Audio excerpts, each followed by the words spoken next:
And welcome back to another chapter, another page turned of the Dynamite book. And we've been turned, okay? There's been a lot of turns in the wrestling world over the past week. Well, it's been like 2 weeks since we talked to you together. Last week, I was joined by Al from the Collision crew because Lo was traveling for Thanksgiving. Hope everybody had a great Thanksgiving, by the way. Yes, Yes. definitely. But we're back. There is, you know, our only job is to talk about Dynamite. We don't get, talking about all the other stuff that's been happening in wrestling. Child, we'll be here tonight. But it was a really interesting show tonight. Lots to talk about. So, let's get into it. Great card. They were in Minneapolis. And also, if you want to support your girls, it's the holiday season. 'Tis the season to be jolly. Fa la la la la. Giving is good. Amen. You can donate on slamchats.com. Amen. Slamchats.com. But moving on, we had a great card tonight. Obviously, we are in week 2 of the AEW Continental Classic. So, Yes. without any further ado, let's get down to business. We started off with the ace that runs the place, Jon Moxley versus Jay Lethal. I'm still a little bit confused as to why Jay Lethal is in this tournament. I know last week I wasn't here, so I guess I can to air my gripe right now. I would have liked to see Takeshita in this tournament. I don't know what Takeshita is doing. Maybe he's getting his little leather jacket, fitted on him correctly by, the tailor for the Don Callis family. I don't know what's going on, but Takeshita should have been in this tournament. I don't understand why Jay Lethal. Well, I guess I do. Jay Lethal is a good wrestler. He's been in tournaments before, was spotlighted during the press conference that Tony Schiavone and Tony Khan had to announce who was going to be in the tournament. The championships, the accolades, etc. that Jay Lethal has had. Mm-hmm. But someone said Jay Lethal is here to eat pins. I understand that. I understand, but Double J and Jay Lethal seem to always end up in precarious positions in AEW, and this was another one for Jay Lethal. See, my thing is, I'm not gonna lie, I'm a Jeff Jarrett enjoyer, and my thing is, out of the two of them, these two, Jeff Jarrett is the interesting one to me. So I'm gonna be honest, I'd be like, what are we doing with like Jay Lethal? Great gowns, beautiful gowns. I grew up watching him in TNA. However, it's 2023. I can't say that I'd be like hyped for Jay Lethal matches. Outside of maybe, the emotional one that he had with Mark Briscoe earlier this year. Right. But I don't know. But hey, somebody needs to look. That's the thing with people. I know that sometimes American fans aren't used to round robin tournaments. Even in the G1 climax, there are some duds. You probably see my tweets about it, either yelling about Evil, Toru Yano, or Chase Owens for ruining everything. So there's always some scrubs.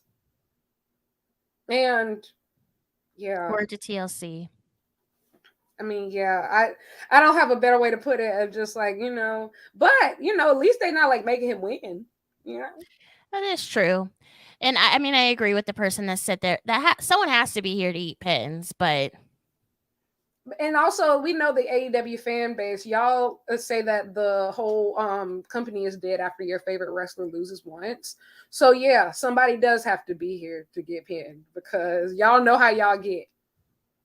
And we're gonna get to that later tonight because I haven't obviously been on Twitter because we go straight to the show, but I know that the audience is split over that main event, over who should have won, and so. But we're gonna get to that. Did you have any thoughts on this match? Jon Moxley did what Jon Moxley does. He kicks ass. I'm just glad that it was a good match. I know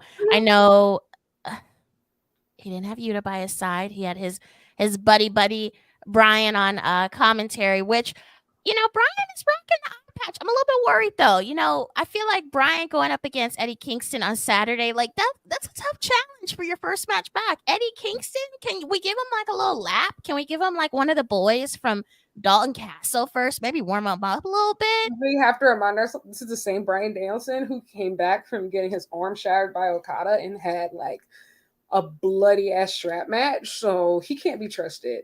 Brian Danielson is the fact, like, I'm gonna be honest, especially as a New Japan fan, I just assumed that once that Wrestle Kingdom match versus Okada was announced, that he was going to sit his ass down for like the rest of the year. The fact that he's even doing this tournament is blowing my mind. You know what? It really doesn't blow my mind because I saw a clip from an interview that Brie did, his wife, a couple weeks ago, and she said that he lost feeling in his face. That's when he realized that he was injured. Like, he couldn't feel his sir, nose. Apparently, he couldn't sir. feel his nose. Like, sir. He said the graps are life. I'm gonna do them until I can't feel something. And that day, he couldn't feel his nose. Listen, the BCC is hardcore. They literally said y'all got to kill them to get them up out of here. And you know what? I respect it. And so, also shout out to the BCC. Very talented people on commentary. Like, yes. Brian was great on commentary. Mox, we know, is great on commentary from him at Wrestle Dream. Just great stuff. These guys, if y'all don't want to, whenever you're done with wrestling, you have great career paths ahead. Just really great. But moving on. Why did you cross the picture? Ma'am, I think someone else is in this segment. Is it? Yeah. Who said that? You know, I think somebody else was there. Who said that? The viewers at home who had to differentiate what the hell he was talking about. That's who knows he was there. I didn't know what geriatric sex pest was saying, but neither did he. Like, neither did he. I have never been so confused, but I realized that there's no way that I feel as confused as he does right now. You know, I gotta give it to Sting because he had a straight face. He's used to this. Couldn't be me. He's used to, like, you gotta think, he's been putting up with Ric Flair's stuff for years. And I understand that. Actually, all of us have. He's been on TV forever. He's literally been in every wrestling company. He's gotten a check from everybody, whether he could wrestle or not. Ric Flair don't even, it used to be a time where, like, at the end of the day, even if his body doesn't work, he's at least a good promo. I'm gonna be honest, I don't understand half of what was said, but this is the real main part. Revolution 2023 will be held on March 3rd, 2023. 2024. Oof, my fault. Jesus, thank you. Oh, my Lord. Revolution 24 will be held on March 3rd, 2024 at the Greensboro Coliseum in Greensboro, North Carolina, because that is the site of where Sting's career originally started. I'm personally ecstatic because I don't have to fly to Timbuktu to go to an AEW pay-per-view for once. Obviously, I'm a South Carolinian. That's about a 3-hour drive. So I'm pumped right now. We're chilling over here in the West Coast. We are. I was talking to one of my friends earlier and I said, what is there to do in South Carolina? What do they have there? The best food you ever tasted. Let's start there. Okay. Beautiful, great, beautiful. I would say, like, aesthetics not the word, just landscape. Like, very, very. I don't want to call it rural. It depends on where you're going, but very lush, very green. You know, okay, very green. I like to think, you know, with culture, college football. Now, obviously, this will be in. You won't be able to get that. You might, none of that will be happening during that time. But I will say Greensboro is a pretty decent area. I have heard of Myrtle Beach. Somebody in the chat said Myrtle Beach. I have heard of that, yes. Dirty Myrtle, absolutely. Oh, Myrtle's dirty. We call it Dirty Myrtle. I'm going to be honest. I haven't been to Myrtle Beach since I was a teenager. Like, when I go to the beach now, I'll go to, like, Charleston or somewhere like that. But, like, Myrtle Beach is the ghetto for sure. But like I said, Greensboro, North Carolina is a pretty cool spot. Typically, they have like a lot of like in South Carolina, our women's basketball team is very popular. You've probably heard of Dawn Staley, that queen. And so whenever like we get like a region for like the NCAA tournament, they typically have the games either in Columbia, Greenville, or Greensboro. So like that's one of the hubs. And then Greensboro is also the home of like North Carolina A&T. So it's a lot, it's a lot of different stuff, like vibes. Like there's HBCUs, there's bigger state schools. Like there's a lot of culture, I would say. Okay. Area. So AEW is going to a cultured area for their pay-per-view. Okay, I can respect that. And I would be honest, like, I mean, how do I say it? I wouldn't be surprised if a lot of people just like stay in Charlotte or stay wherever they are and just like drive just for the show. Like I'm gonna be honest, I wouldn't be shocked if I just stayed in Charlotte that weekend and just rode up there to Greensboro. It just depends. But this is like the first time I think a major pay-per-view has come to, well, definitely the first AEW one. Because I know NXT did a show in Charlotte last year. Was that last year? What was Vengeance Day? I think that was, they did a show in Charlotte. And then obviously there was WWE Day 1 in Atlanta. But other than that, we haven't gotten anything in this area as far as pay-per-view. So you all have been blessed. Amen. The West Coast has been spoiled recently. So we can always use more. Y'all got 3 this year. And yeah, so I appreciate AEW finally showing us love. Now, here's the thing, though. Greensboro Coliseum is only but so big. I don't know what kind of witchcraft that Tony Khan is going to do, or if he's just trying to drive up demand, which he could be trying to do. But like I said, Greensboro Coliseum is only but so big. And for this to be Sting's last match, just in comparison, for example, in Japan, when Great Muta retired earlier this year, that was 50,000 seats. Sting is just about on the same level, if not probably a more beloved wrestler. So, how many seats are in the venue that they're having it at? Do you know? I am 35,000. So it's about. I mean, it definitely could be a demand thing. There have been people online who have been talking about how the different AEW shows haven't been doing well. They've been taking photos, etc. I mean, it definitely could be a demand thing. Maybe Tony wants to be able to say Sting wrestled his last match ever in front of a sold-out crowd. Absolutely. And I think like this is just such a big deal. Like whether you like AEW or not, like a lot of people would just show up simply for the fact it's Sting's last match. And just be honest, a lot of people are not happy with how WWE handled his retirement. And so, yeah, that was the moral of this segment. Everything else that was said, I don't know. I'm gonna be honest, I couldn't tell you if I tried.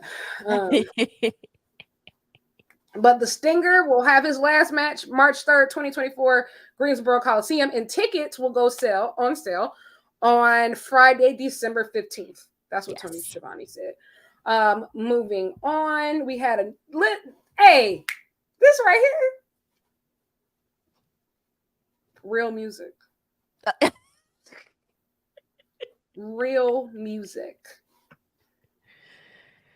Did Roosh injure his knee? He might have, but I'm gonna be honest, like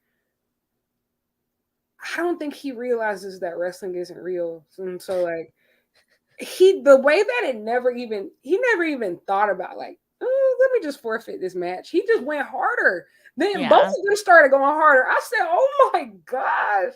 But you know what? Mark Briscoe is also from that caliber of not knowing that wrestling isn't real. So you have 2 Delulu people just wrestling. They're Delulu together. It was beautiful. This was an entertaining match. I am interested to see, if Roosh is actually injured or he tweaked his knee, what that means for his next match or matches in this tournament. Um, he's not. He doesn't have the most points in the tournament. I believe it's Swerve and Mox. yes, Mox. Swerve and So Mox. I think he is. What is he like? Right in the middle, I believe, Yes. point wise. So Mhm. I mean, injury is definitely make or break at this point. Absolutely. And I'm gonna be honest, about half of the people in this about half the people in the tournament are probably working through some type of injury, but like Yeah. hopefully it's nothing too serious. I will say, like, I love Rouge. I think that he's one of those people, listen, Rouge used to be a big hothead, like a big hothead. And that's why he was on a trial basis with AEW at first. But you know what? They told him if you can be good for 1 year, you get a full-time contract and everything. And you know what? He behaved. I think a lot of Mm, people could learn from that. that's interesting. That's so interesting. It But really is. Roosh is so talented, and I think that he just he takes advantage of every opportunity. And I know, like, how everybody has basically, there's a global consensus that Swerve will be the first Black AEW champion. I believe he's going to be the first Latinx AEW champion. I'm going to claim that. I feel that just because Roosh, he has it. You mess with the Bulls, you get the horns. Hello. But this match, excellent. Probably my favorite match of the tournament so far, easily. Hmm. I mean, I'm looking forward to Brian and Eddie. I need to see how it Like goes. I said, so far, Yeah. because I know for a fact, like that's the fun thing that I love about round robin tournaments. And currently, like in New Japan, like World Tag League is happening right Hmm. now. And then, like, obviously I watched all the tournaments that happen. The best part is that every week you have a new favorite match. Like, I love being able to say, like, oh yeah, this was match of the tournament so far.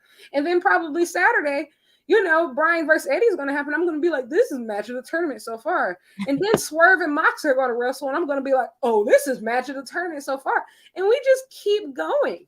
That's what this is all about. You just keep getting better, and that's how a tournament builds prestige. So I'm excited because, like, I know for a fact that this is only going to get better.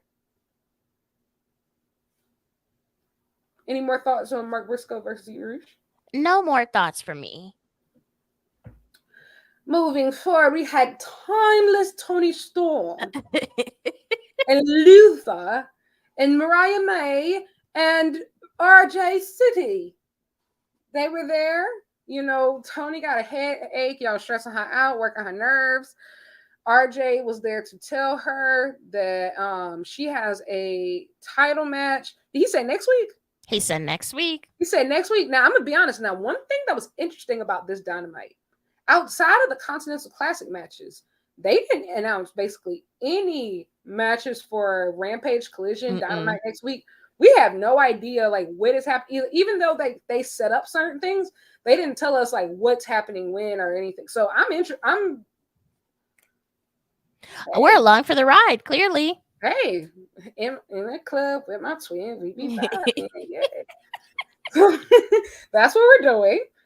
And there was also, I didn't get the screen cap from Twitter. This was a rush screen cap that I got. Sorry. But somebody caught it where when Luther takes the title from Mariah, the way that she looks at him in the belt. So that's a very interesting wrinkle that's happening. Yes. And then in a later segment, I just put them together because they were related. Mariah's talking to I think it was RJ, and It was saying RJ, yeah. yes, and saying that she's been in Stardom and she's a pretty good wrestler and she's excited to show AEW what she can do, what she's been working on, and like basically and make her in-ring debut. And so she makes a big deal of going to Tony Khan's door and knocking and walking in. So who knows what that means? I'm gonna be honest. Very few people on screen have actually knocked on Tony's door. Mm-hmm. I think MJF and Adam Cole did it. Thunder Rosa did it. Miro did it. Yes, I was gonna say Miro did it. And that was really for Collision, just for Collision standpoint. But outside of that, we've only really seen like pretty heavy hitters knock on this door. So I'm assuming she ain't knocking on this door for no like 2-minute squash match. I'm assuming it's going to be a real opponent. Well, I mean, it is interesting that Tony is defending her title next week, but they didn't say against who. Now, in this segment, you have Mariah going in Tony's office. I'm almost wondering, is there some correlation here? I mean, I would hope that they hold off on the eventual Tony versus Mariah match, but I feel like the mystique behind Tony having a title match next week and them not announcing who it's against, but then you see Mariah going in Tony's office, like, it leaves a bunch of question marks. I feel like the Nick Young meme where he's surrounded by question marks. Like, who is it? What's going on? We have questions. Yeah, and it's also like I'm trying to think of who's interesting to right now. I think that the women's title picture needs new faces. And so I'm interested to see who's going to move up. Like who's going to move? I think Chris Statlander is obvious, but clearly she's now locked into something with Mercedes Martinez, Diamante, and Willow. And so it's interesting. Maybe, hey, there's a former AEW Women's World Champion who doesn't really have anything to do right now, named Hikaru Shida. I mean, there's also Britt Baker, who was on Twitter earlier talking about how much promos time that she's had recently. Mariah's first opponent should not be Britt Baker. No. I think actually, now the more that I think about it, I think that Shida would be a great first opponent for Mariah. I think she needs to show herself versus a Joshi talent to just show like the level of in-ring worker that she is, in my opinion. And also, hey, I don't, for a lot of fans who don't keep up with Joshi wrestling, the organization that Shida typically wrestles for, they're folding. So come December time, there is nothing keeping Hikaru Shida away from the U.S. Now, may she take, some bookings in Japan from time to time? Absolutely. But as far as like being contracted to an organization the way that she was, that's no longer a thing. And so we're looking towards a full-time Shida. And also in 2024, we're looking towards a full-time Yuka Sakazaki, because next week, Yuka Sakazaki will be having her graduation ceremony from TJPW. So she's basically going to be full-time AEW now. So there's a lot of interesting, especially around the Joshi talent in AEW. There's a lot of interesting things happening. I know Ty Mello said as soon as she had her baby, she's eager to get back into the ring. She just delivered. Congrats to her and Sammy, by the way. Yes, congrats. Obviously, she won't be in the ring before the end of the year, but yeah, I know a lot of men, they like to fantasy book and think that women pop out babies and will be back in the ring the next day. That's not how it works. That's not how it works. But she did say that she's excited to get back as soon as possible. So I do expect her to be back probably before Double or Nothing. I think so too. Yeah. Not Revolution, but probably by Double or Nothing. Mm-hmm. So lots of interesting stuff. Thunder Rosa is an option. We have Sky Blue, obviously picked up a win last week. I'm not sure I don't think Sky is ready for the women's title picture yet. I think that the TBS title picture, whatever spooky stuff she got going on with Julia, that might be her best route right now. Agreed. But there's a lot of stuff. So Mariah wants a match. Tony has a match. Are they the same match? We don't know. I don't know, but the thought of having 2 women's matches hopefully next week is quite exciting. Tony Khan. Wake it up. And so then we had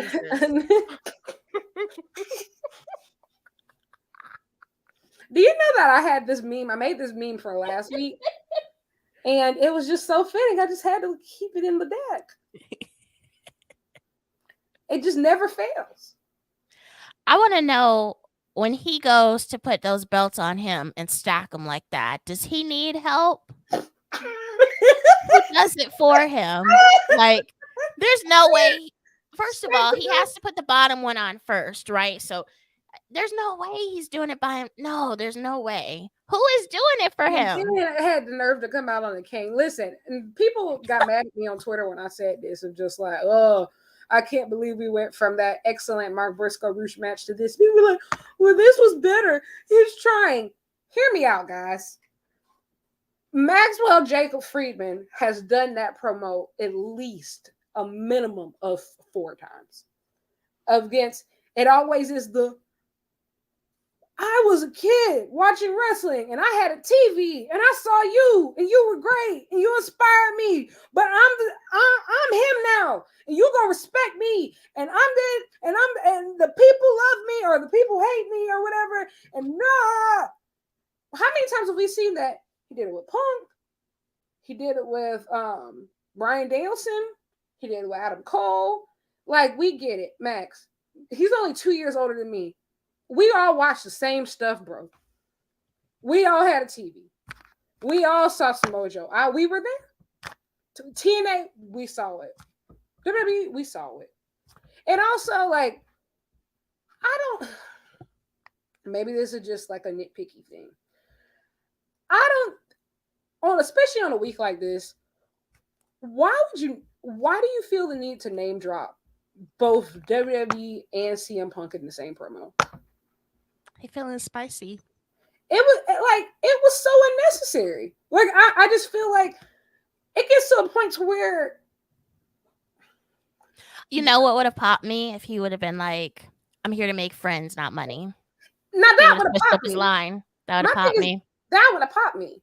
My thing is, like, if you ain't gonna say nothing substantial, and you said tonight you was gonna restore the feeling, if you ain't gonna actually throw a shot or like, that's how I feel about everybody. If you ain't gonna throw shots for real, keep that shit on the playground.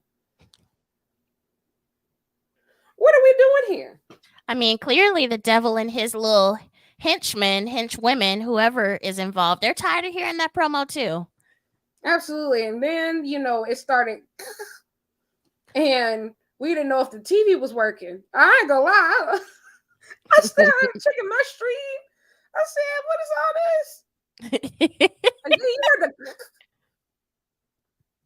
they got the little message coming up. MJF and Samoa Joe, you want to face off? You want to know what's crazy? I missed half the message because I was fiddling like what the TV said. Yeah. Because I thought something was actually wrong. And by then, I ain't gonna lie. Maybe I'm just, you know what? Maybe I am just upset. I don't play with me like that. Don't play with me like that. Times are hard, okay? If you've ever had PTSD of not even like something getting cut off or like just like the power going out when you're in the middle of writing a paper or in a Zoom call or something like that, like, I'm gonna be honest, in this digital era, don't play like that. At least for me. And that's fine if nobody else cares.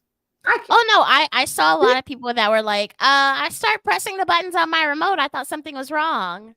Exactly. Don't do that. But hey, people are just like, Larry, it was better than the last time. He's trying. I'm like, are we using he's been champion over a year. The bar is in hell. So yes, this is what we get. Another excruciatingly long MJF promo. He gave Samoa Joe his flowers. But I mean, we always knew that Samoa Joe was a badass. I mean, I don't know why we had to take up 10 minutes of TV time to say it. But anyway, the people are out there and apparently they are having a tag match next week versus the Devil and a Friend. I got a couple things. Yes. First of all, when Samoa Joe took the Devil outside of the ring, would that not have been the perfect time to snatch the mask off? Hello? He had the opportunity. Also, I feel like whoever is the Devil, which I have a thought on that as well, whoever was the Devil was looking around like they were waiting for Samoa Joe to snatch him up. So I'm like, okay, what's going on here? There needs to be some fluidity. Now, Devil was built like Wardlow. Hey, it was built very well like Wardlow. Some people said that it looked like when Wardlow came out for his weekly squash match, that his hair was a little mussed up, like I he had mean, just taken a Wardlow's been hair off. looking disheveled for a couple weeks now, so I don't know if we can really He's say. been looking disheveled ever since he cut that ponytail off. I'm not gonna lie. Yeah, he looking real stressed out. I wonder what's going on with him. I don't know what to do with him at this point. I don't know what to do with any of this. I'm gonna be honest. I've realized that the best that I can do for MJF right now is just wait till this is over. Yeah, his body is apparently breaking down, and I'm just like, bro, you wrestle 4 matches a year. So, yeah, I agree with you. Like, it's a little side eye-ish, but I also want to revert back to last week, right? When the devil was shown and he gave that ominous laugh, and everyone on Twitter was like, it's Jungle Boy. And first of all, I was like, okay, how do you know what Jungle Boy sounds like when he laughs? I had to go find a clip because I had never heard the man laugh before. So I had to compare the two, and I was like, okay, I guess. But is the devil being played by multiple people then? Because if the laugh last week was Jungle Boy and the body in the ring tonight was a taller man, unless Jungle Boy has grown, unless he, hit his second puberty in life, I don't know. Like, what's going on? Are we having different people play the devil every week? Do they switch off roles? It's a devil society. It's like Spider-Man. Sin spreads. Sin spreads. It's a devil society. I feel like if it is actually Wardlow, I will be very disappointed because it's obvious then. I mean, this man has been cutting promos every other week talking about how he wants to take MJF down. Okay, did you have to be masked to do all of that? Facts, especially like Wardlow, you big as hell. If you don't meet him in the parking lot, and I'm like, boom, I don't know what else to tell you. He too big. He don't even need to meet him in the parking lot. He can face him face to face and kick his ass. Max done flat out told you. He done told everybody where his injuries are. He said that the hip don't work. He said his thighs don't match. He said that the shoulders done popped out. And also, brother, relax. Like, my thing is, I don't know what else to do for you. It's one thing if, like, how do I say this? I'm not, obviously, injuries suck. Injuries absolutely suck. And you don't want anybody injured and you don't want anybody to work hurt. However, Maxwell, you barely wrestle. So I don't understand why you as a babyface are trying to get sympathy of like, oh, he's hurt right now. He's out here fighting for you spent half of the full gear in an ambulance angle.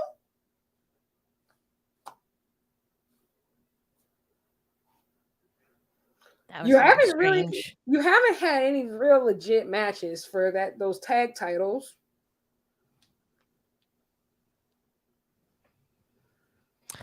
I said it before. They should have put those titles on the Guns. They should have done it. I just am at this point now. They're back into hard play because if Max is as beat up as they say that he is, he only has but so many matches in him. Right. They say he's not getting surgery, so whatever he's doing is not FDA approved. But that's a whole nother conversation. But he's tag match next week. Obviously, World's End. Is he going to do Final Battle? I would assume he is. He's on the poster. There was a lot of people on the poster. Katsuyori Shibata was on that poster last week. He was. The Bucks were on the poster last month. Whoever is editing that poster, child, they getting their overtime because they got to keep on changing it. So at this point, the poster means nothing.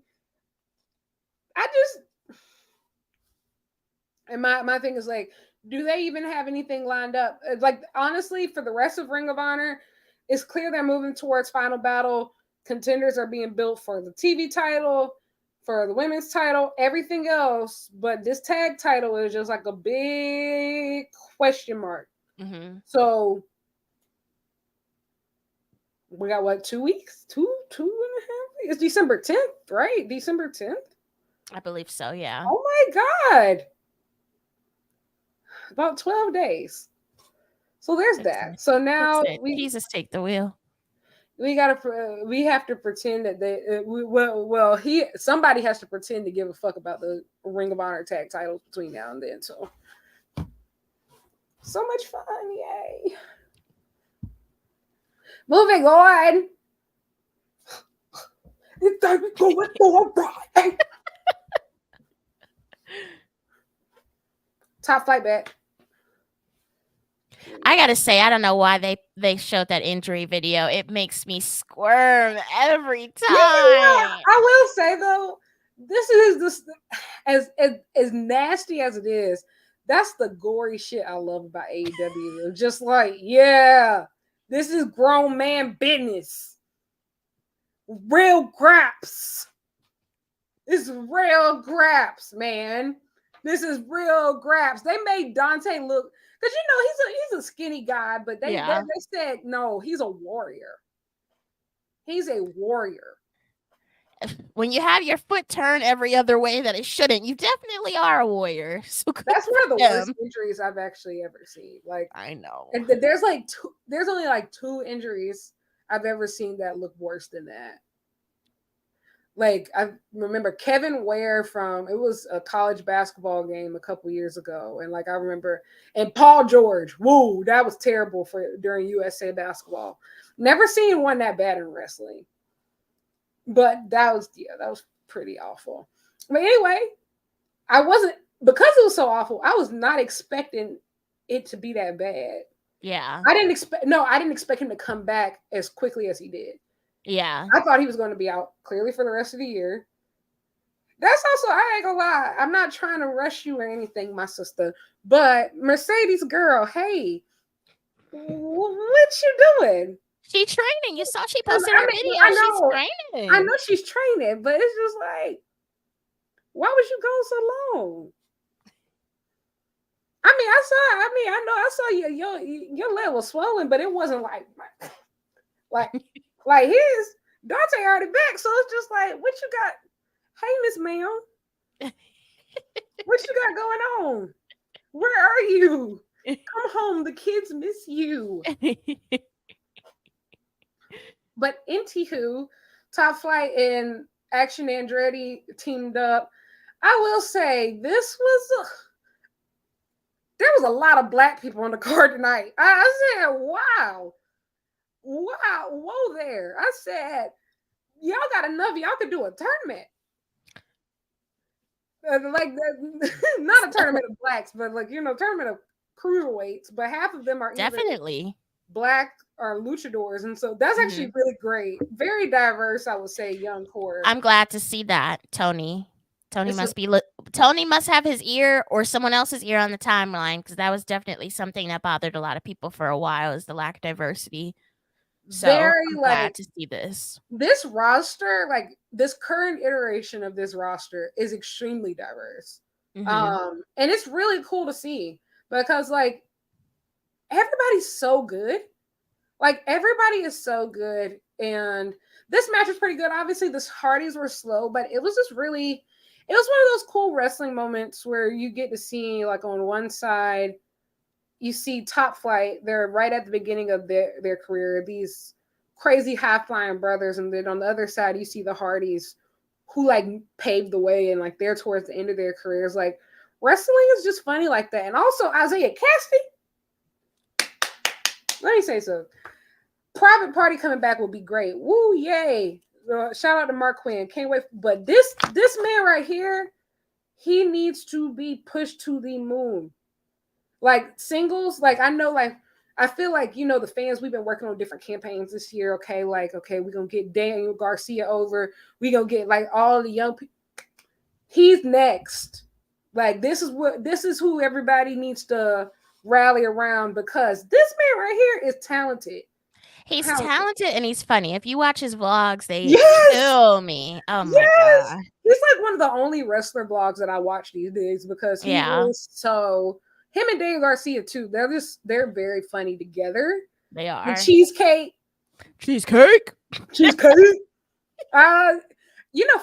Fun story. I was actually Cheesecake. I sat next to him on my entire flight to London for All In. Yeah, he was my seatmate. It was very uncomfortable though, just because like he had the middle seat, and he's a big man. Yeah. Like I was kind of shoved into a wall, but there was nothing he could do about it. It wasn't his fault, but that's just my cheesecake story. But this match was pretty good. It was. Dante got the pin. Like I said, they said he a killer now, y'all. Period. And so everybody looks great together. Oh, I thought I put the picture in there of the thing. Maybe it was after the squash match. Oh, I didn't put the picture there. But after when they went to commercial, came back from commercial, Top Flight and Action were talking to, I think it was Renee. It was Renee? Yes, it was Renee. They were talking to Renee, and then Penta comes up, obviously. His rich ass, just rich. He just walked in, just coming in, wealth. I know he smells good. I want to know what cologne he wears. What is it? Keeks always says I know he smells like Versace. I know it. I know it. And then, obviously, Dante got injured in the spot with Penta in the Reach for the Sky ladder match at Supercard of Honor. So this made a lot of sense. And then he said, 1, 2, 3. Then he said, when I get my youngins on you, got Commander and Vikingo. And also, I will say, AAA, as soon as that contract is out, y'all know he good as gone. Yep. They know. It's clear as day. It's clear as day because when AEW when them men took that XXL freshman picture and he was in, I said, "How you get here? You don't even work here." He's just waiting. The clock is ticking. I love that, but I will say, like, AEW has a very diverse young core, very diverse, very talented young core. So we have Top Flight and Action Andretti versus Penta, Commander, and Vikingo. We don't know when it's happening. It might be Rampage. I'm not 100% sure. Like I said, they didn't really say. But this is going to be the flippiest match of all time. I'm excited to see it. I think it'll be a really good match. For all the flippy bitches, this is for us. Okay. Moving on. We had another Wardlow squash match. This one was slightly less squashy because it was AR Fox, but it was still a squash. What are we doing at this point? I'm not gonna lie, man. And it kills me because this time last year, the mere sight of Wardlow used to make the girlies fall to their knees. Yep, War Daddy was in the house. 1-800 War Daddy. Those shirts were flying off the website. When I went to Full Gear, who did they had the Acclaimed, Tony Storm, and Wardlow available for lines. When I say that Wardlow line was rabid, feral. Even people who didn't pay for him taking pictures of him. Me. Me. Feral. I've never seen like it's true, like Samson in the Bible. I've never seen a man lose his braids that quickly. Yeah, I mean, when the old hair thing happened, I mean, obviously it was a huge deal, right? But I almost felt like he could overcome it. But I feel like they fumbled it so badly after the fact, and they just didn't know what to do. I remember, he was talking about how, I forgot who he was feuding with. It might have been Samoa Joe. It might have been Hobbs. I don't remember. But I know there was a storyline where he was talking about his dad and how he lost his dad and he was raised by his mom. It was just, all I remember, it was just like a cluster. They didn't know what to do. They just kept trying different ways to get Wardlow over. Yeah. This is all MJF's fault. Like, it really is all MJF's fault. And so his frustration is very real. Like, Wardlow was the hottest thing moving. And so, that night versus MJF was supposed to be his crowning moment. And even though, obviously, he got the squash, MJF stole the headlines that week. Mm-hmm. And Wardlow has never recovered from it, truly. Even after they put the TNT title on him twice, and he still never recovered from it. They let him work with Christian. And then, like, even when they let him work with Hobbs, by that time, like, Hobbs had kind of, like, people had kind of, like, I don't want to say giving up on Wardlow, But they had kind of like been like, all right, we've been trying this for a while. Let's try somebody new. And so like, and finally it was all time to go all in on Hobbs. And then, then like they had him working with Samoa Joe, but then like Samoa Joe. So it's just like, wow. And then Samoa Joe starts working with Darby. And the Samoa Joe Darby stuff cleared everybody, the stuff that he did with, so it's just. Well, I think it was also confusing too because you had War Joe that was going on for a while there, and Samoa Joe had a Ring of Honor title. He also had the TNT title. It seemed like Wardlow wanted both of them, even though Joe was supposed to be his friend. So it was all over the place. It wasn't clear what they were going to do with Wardlow, and now I feel like they're starting from the ground up, having him do these squash matches, and I'm like, okay, I guess I get it to an extent. But do you see how big this man is? We know how strong he is. He doesn't need to go out there and squash people every single week in the same manner. And it's also like, give us something to sink our teeth into. Like Hobbs right now, he's not doing as many squash matches, but you know what? I mean, he's big, black, and jacked. Why would he have to do squash big, black, and jacked. I've never seen a catchphrase catch on that quickly. I started shouting. You start shouting big, black, and jacked. No, I'm just started shouting like amen. Oh, okay. Like I'm big, black, and jacked. What about Shatta? It's just like, like start speaking in tongues. Oh, okay. It's just like, wow. Like, it's just, I will say, the Don Callis family ain't helping almost nobody, but it seems to be helping Hobbs. So good for him. I know his t-shirt sales were probably amazing last week. I broke until I go to Japan, but once I get me a little extra money in my pocket, the weight. You're gonna be rocking one of those big, black, and jack shirts? Yeah. Okay, I know that's right. That might be my sleeve shirt now, but I'm aware and I'm gonna stick beside him. I'm gonna stick beside him, okay? But fantastic content, man. But Wardlow don't got nothing like that. Like, I don't know. Like, I'm white and buff. I don't know what to say. Like, what do you do? Well, here's my thing. Like, I feel like if Wardlow grows his hair back and he starts, kind of having that machismo that he had before with the suits and, dressing nice, and he looked like he smelled like Versace when he was wearing those suits as well. That will bring back his female demo. I mean, I know there's still a lot of women out there who are obviously, all in for Wardlow, but I feel like it's not the same as it was before. He needs to revert back to what he was doing before so he could build up his female demo again. Now, the men, they'll probably hate him because they're not him, and that's fine. But as long as you have that female demo behind you, I feel like he can kind of maneuver and get back to where he was. The bad bitches demographic is never wrong. Like, it's never wrong. Whenever, like, and I truly mean this, like, I'm not even joking. Like, when the bad bitches are all in on somebody, it doesn't matter whoever says no. When the women say, same thing with Hangman. When Redacted and Co was saying Hangman ain't this, Hangman ain't that, Hangman ain't that, the women said the devil is a liar. Not him. Touch not my anointed. They said not him. People said Swerve ain't world champ. They said not him. Not him. Kenny Omega, not him. When the bad bitches have truly ordained you, nobody can beat you. Truly. It's a great demographic that never fails. Now, here's the thing. I said this earlier this year. I think it was on Keek Show of just they had just paired him with Arn Anderson. And I'm going to be honest. The answer is not pairing Wardlow with a man. Pair him with a woman. Wardlow could benefit from CJ Perry. That's what I was just going to say. Absolutely. Like, truly, he needs like a bad bitch bat signal.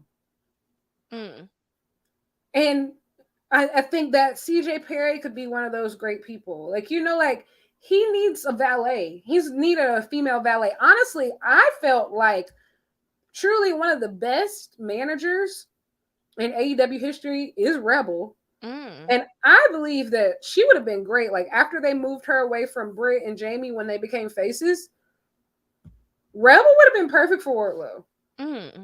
He needs a female advocate. There's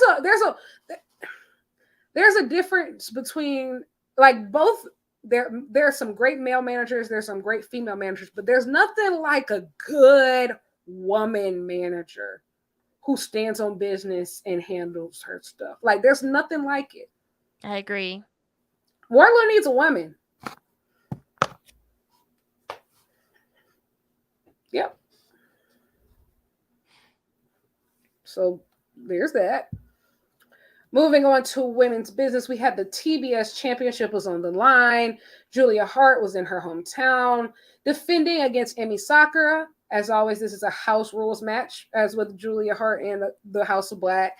And so the stipulation that Emi Sakura chose was that no submissions would be allowed in this match. And we know that Julia typically has like her heartless submission that she uses, so she wouldn't be able to use that.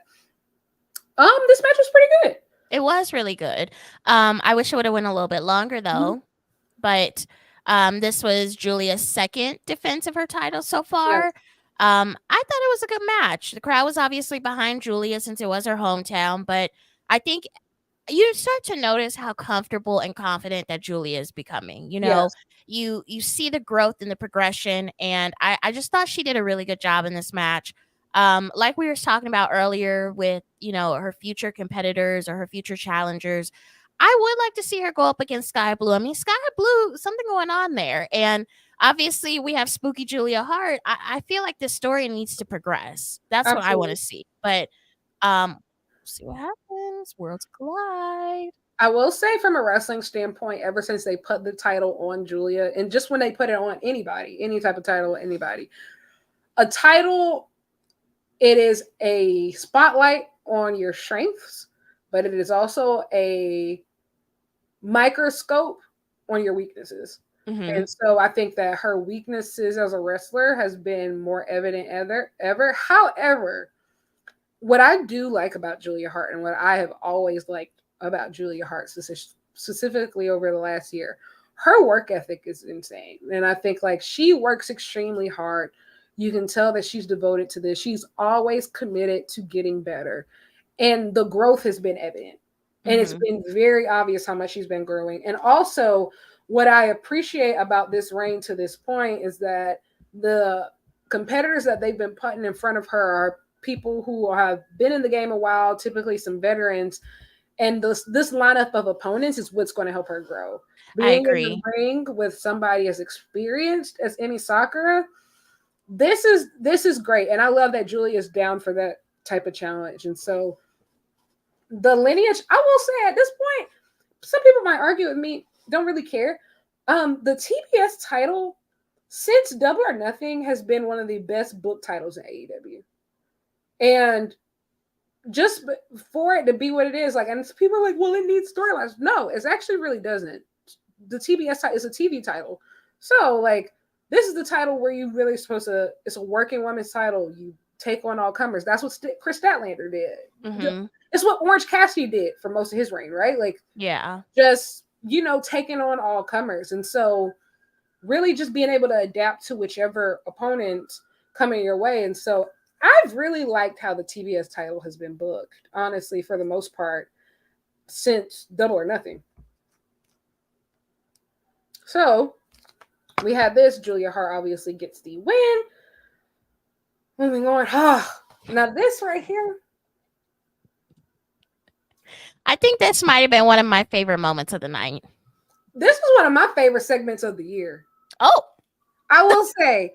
And you know, people, you know, like I said, it might have been one of the most expensive segments of the year if you're talking about the FTC. Okay. Now this is one of those things. I know, like, I've been on my rants lately. I'm not anti-sports entertainment, right? I'm not. I just feel like there's a balance. Like, there should be like a 70-30 split. Like, I feel like WWE is 70% sports entertainment, 30% wrestling, and I feel like AEW should be the opposite. Mm-hmm. That's in my mind. That's how it works. That's how the split should happen. However, the sports entertainment that Christian Cage provides is exquisite. He never misses. And what I love about Christian Cage is that He is so efficient on the mic. He gets straight to the point. Yes. He gets straight to the point. He hits all his points. He pulls all the emotional tug heartstrings. He does what needs to be done. And we go home, y'all. We don't need all the extra fluff, none of that. He gets to the point. Excellent. And then you have Big Cope come out. Then Christian is not well. Christian said, do you remember?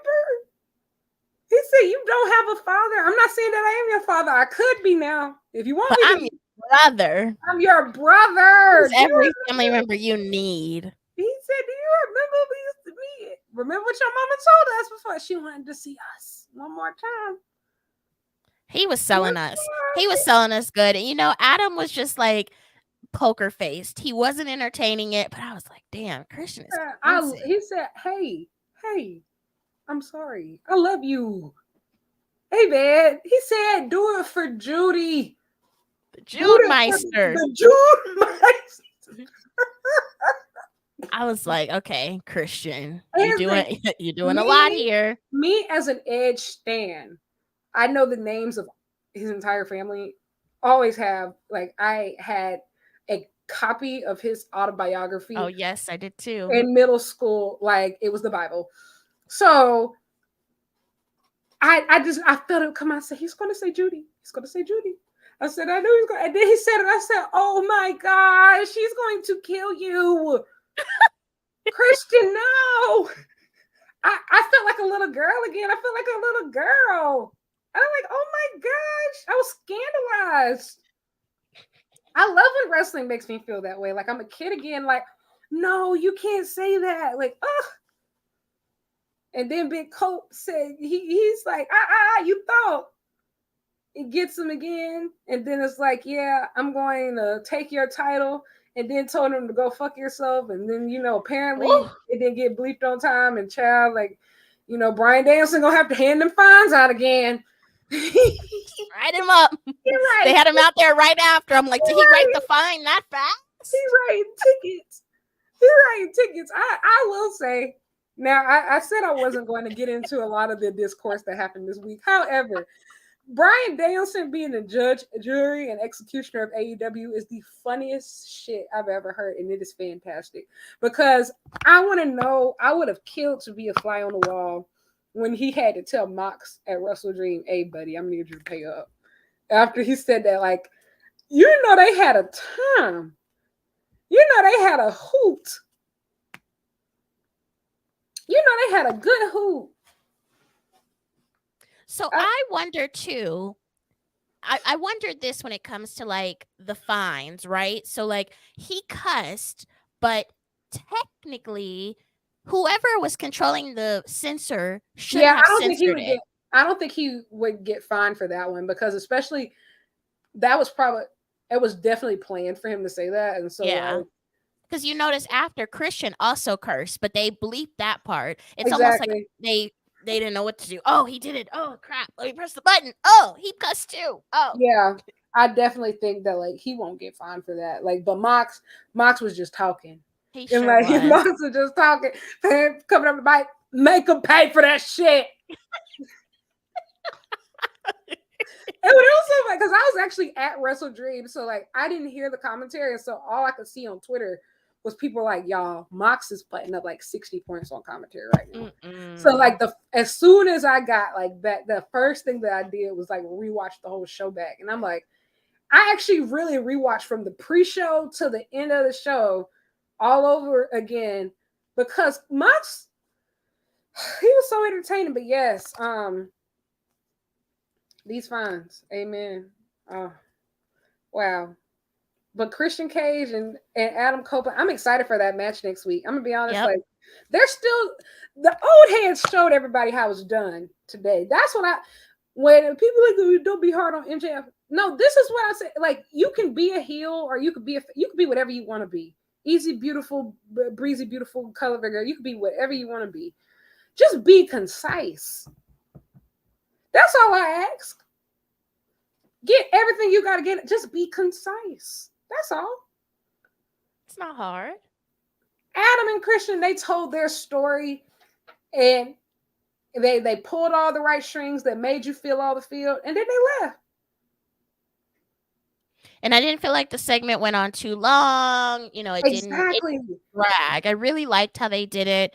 Um, they did a good job. I mean, I'm excited for next week in Montreal. I don't necessarily see Adam taking the title off of Christian. I feel like we're gonna see some tomfoolery from Kill Switch and Nick Wayne, but And here's the thing. I feel like for stuff like that, that is when you get in your sports entertainment bag. yeah. These are two 50-year-old men. Like these title situations aren't make or break. Like they can always, like somebody said, rematch at World's End, do the thing. Yeah. Like it. Make it a TLC match. Ooh, you cooking with grease. You cooking with hot oil. Now that's good. That's good, Lo. That's good. That's good. I didn't even think of that. That's good, girl. That's good. I like that. Christian has already done a ladder match this year, but I'm gonna be honest, like that was with Wardlow. No offense, but this right here, and you just know, I know my goal. I know it. I know he's waiting to like give the blade job of a lifetime. He's just itching to bleed. I know that he watched that Swerve. He watched that man match. He said more. I know, like it's certain wrestlers that I can feel their bloodthirst of when they see stuff like, oh, I want to be a part of that. You think Mox was in the back during Full Gear? He was probably salivating. He's like, oh. Apparently, so I listened to his interview. I watched his interview from this week, and he was like, oh, I didn't get to see it when it was happening, but I definitely went back and watched it. I said, I know you did. I know you did. I know you did. He said, you know what he didn't watch? Which I don't know how that was relevant to the interview. But listen. Ooh. Quit asking people about people that don't work in their company anymore. How would you feel if somebody asked you how you would feel if your old coworker? Did you hear what your old coworker said? No, because I don't give a damn. Me and Mox the same people, cause I stand on business too. No, I did watch it. Now what? Now what? Now I feel like some people be like, "Oh yeah, I'm so happy he's gone," but they be playing like they just be talking. Me, sure. Me, I'm the type of woman to stand on business. You hear? I would have said who? I said who said that? I said, then I see everybody. I don't know that man. I don't know that man. Him. I'm sorry, y'all. I have, as a person who has been to numerous events this year and has gotten and has had to deal with booing crowds, split crowds, people being.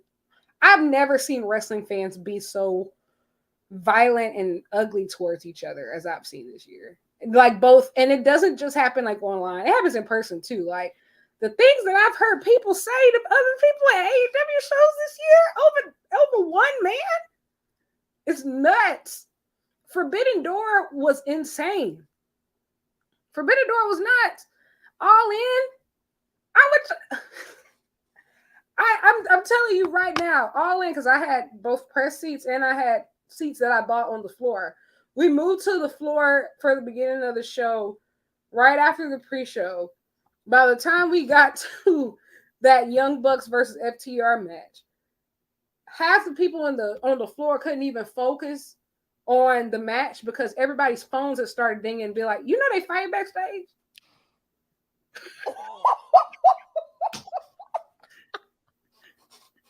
Like, no joke. Oh no. I kid you not. Like, literally everybody's phones were dinging and texting be like, are you they fighting backstage right now? Like, Fightful Select reports drop in and tell the camera, run back there real quick. Roll the footage. So yes, y'all, stop asking people about people. You're not gonna like. No. And so Jon Moxley, my GOAT, stands on business. I love him. Amen. But last but certainly not least, for our main event, the Bad Bitch main event, we had Switchblade Jay White versus Swerve Strickland. This is incredible. I'm gonna be It honest, but we was. all knew it was going to be incredible. The We real just didn't know question, who was gonna win. we just didn't know who was going to win. But Swerve pulls it out. I think about what it was about 3 minutes, Two, 2 3 minutes 3 minutes. before the time limit. He beats Jay White clean in 17 minutes. You know who couldn't beat Jay White clean in 17 minutes?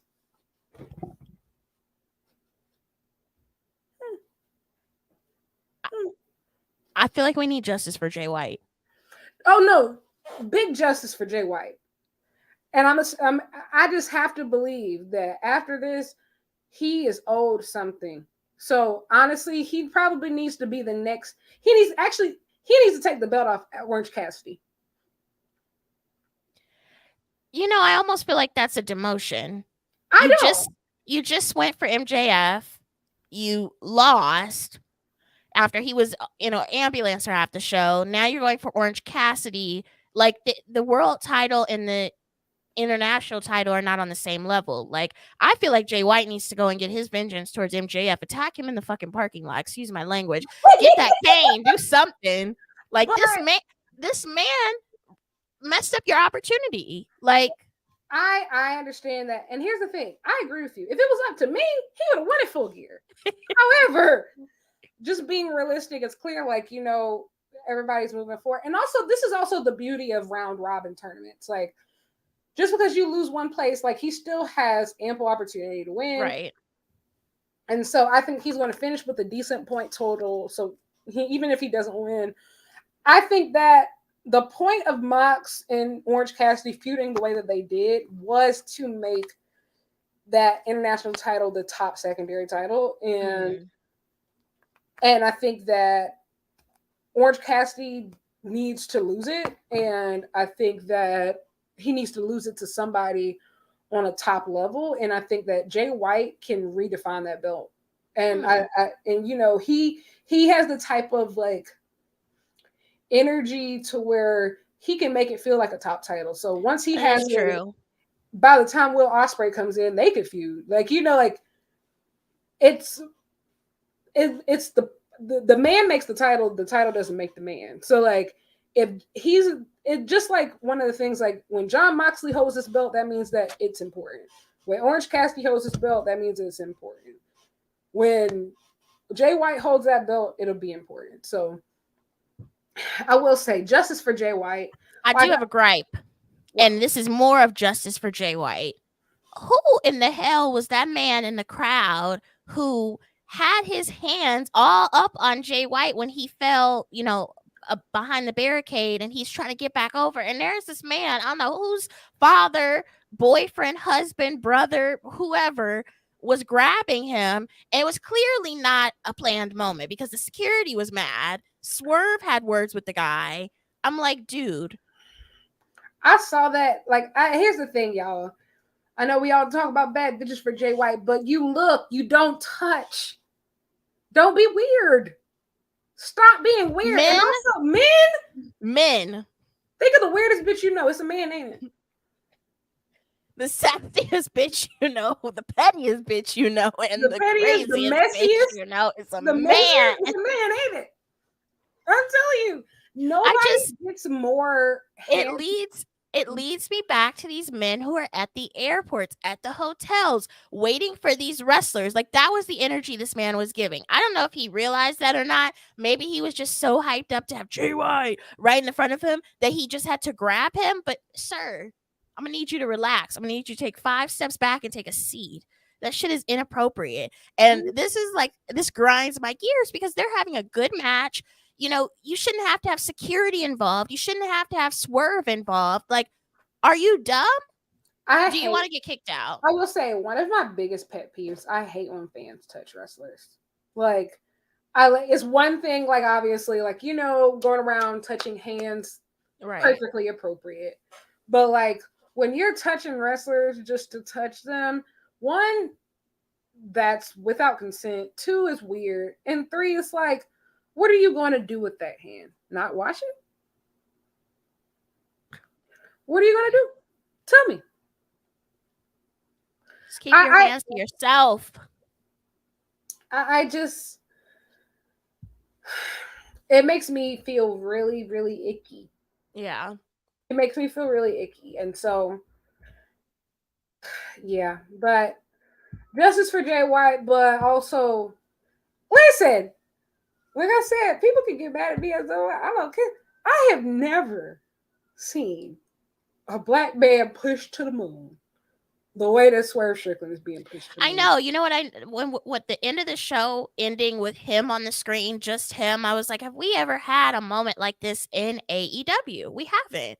No, no, absolutely not. And also, I just feel like, how do I say it? Of just actually no. So in class today, I'm in a critical race theory class for my PhD program.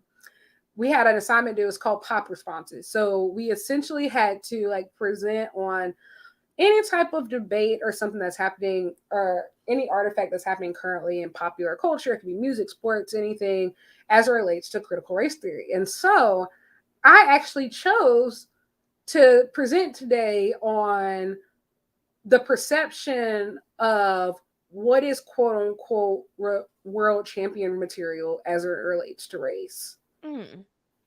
And it's just so interesting.